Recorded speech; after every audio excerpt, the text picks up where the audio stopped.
দেখো আজকে আমি বানাবো লোটে মাছ। তো লোটে মাছটা খুব ভালো করে ধুয়ে নিয়েছি।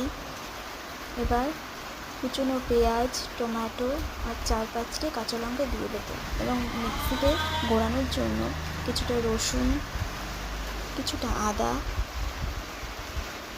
আর কিছুটা 2-4টে লঙ্কা, কাঁচা লঙ্কা মিক্সিতে ঘুরিয়ে নেবো। এরপরে মাছে দিয়ে দেবো কুচনো পেঁয়াজ,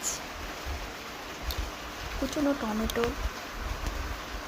এবং 2-4টে কাঁচা লঙ্কা।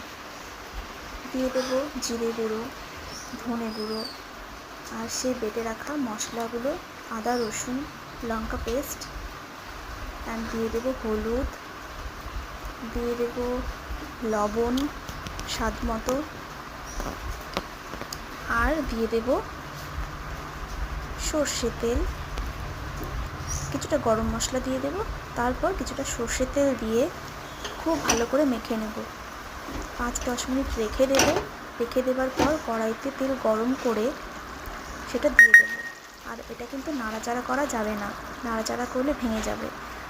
এই রান্নাটা করতে মোটামুটি 15-20 মিনিট একভাবে রেখে দিতে হবে। তারপর আস্তে আস্তে করে কড়াইটা নাড়াতে হবে, নাড়িয়ে নাড়িয়ে যতক্ষণ না শুকনো হচ্ছে ততক্ষণ করতে হবে। এই দেখো আমার রান্না কমপ্লিট।